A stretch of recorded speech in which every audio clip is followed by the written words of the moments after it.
right, boys and girls, we are going to work on day 2 of our grumpy monkey. So here's my monkey. He or she is grumpy. And we are going to paint it. Last week we put down both black and white oil pastel. And remember that I call the white oil pastel a secret drawing. I'm going to let you use these Pelikan watercolors. Please do not trash them. I usually only let my 5th graders use them. And if you guys do anything weird, I'm taking it away. Now, this part up top, you can mix colors, but there's really no reason, to be honest. You don't have to mix any colors this week. You will have to make sure the colors are clean. For example, there's some blue in here, and I want to get rid of the blue, so I'll put some water on. I'll get some paper towel, and I'll wipe it away. Boom, it's done. The yellow, you know, yellow is notorious for getting dirty. Put some... All right, I wet the yellow. I take my paper towel, and look, it's relatively clean. So I'm going to paint. You can do let's do a little bit of, you take some water. So I have a dirty and a clean side. Hopefully, if you can figure that out, great. If you can't, I can't help you. So I'm going to wet where I'm going to paint. And where I'm going to paint with just water. I know, this is crazy, but hear me out. Just trust the process. So you want to get the paper a little bit wet, not sopping wet. We're not making holes in the paper. Then I'm going to come back and I'm going to get clean water and I'm going to pick a color. Perhaps I'm going to go with the darker brown. Oh, this brown's dirty. So I'm going to clean it just like I did with the other colors. It's not that hard. Trust me, people. No, maybe it is because it just went purple. I got to get some more water on there. What is that purple? Oh, that is purple. That's not brown. That's purple. These are brown. I never use them, but I want to use brown for my monkey. So I'm going to get some brown and I'm going to paint. Notice wherever it wet, it's going to spread through there. Take your time. Notice I'm using only the tip of the brush. I am not using or making the brush bend too much. Let's do a close-up. Let's do a close-up of that. So, and I want to do it on this angle. I'm going to get my brown and I'm going to paint, and notice that I never smash the tip. Are you watching this? I'm asking because I see so many friends smash the tip of my brush, and that makes me sad. I just want to say that. It makes me sad and frustrated because these are new brushes. So now I'm going to paint the rest of my monkey. Okay? And I'm going to use this technique where I wet where I'm painting before I paint.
Boys and girls, you can either wet the paper first or you can just paint on it. It's fine either way, whatever way you choose.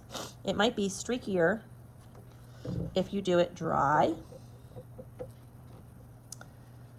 This color is semi-transparent. That means it's kind of transparent, but not really. So when you use the water, the wax relief, I think wax resist. The wax resist works the best. Now, let's get into doing the background. So There we go. So here we are. Here's our monkey. Let's get to painting the leaves. And you might want to do the background a variety of ways.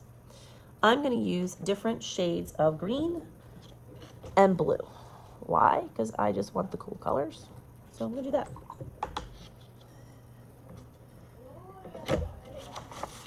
Again, do not smash my poor brushes. I need them because they're kind of important.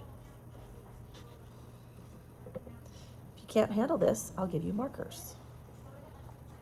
And if you really can't handle the markers, you get crayons.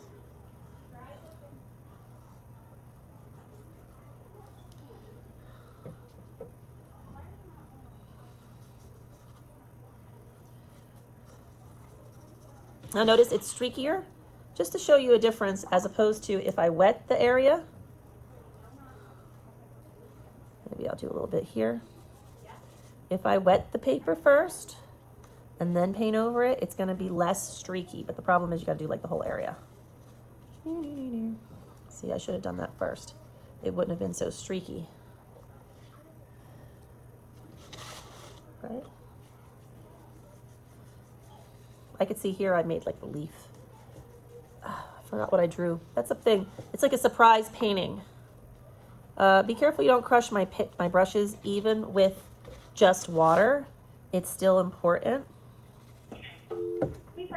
All right, so I'm still painting away.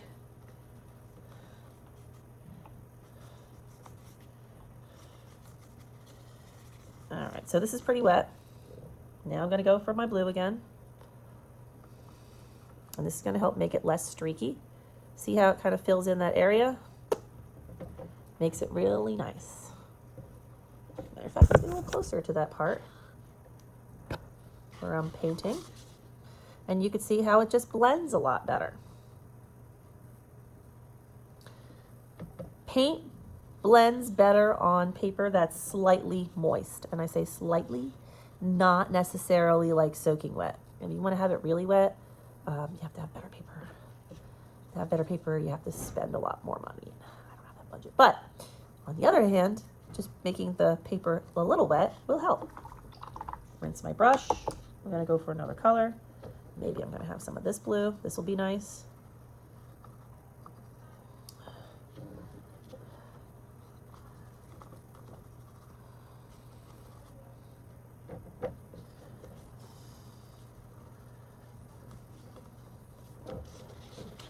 And then maybe on the bottom, instead of having blue, I'll add some green.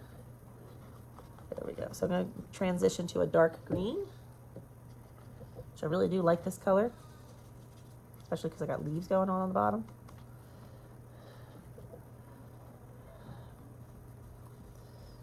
Be careful how much water you use.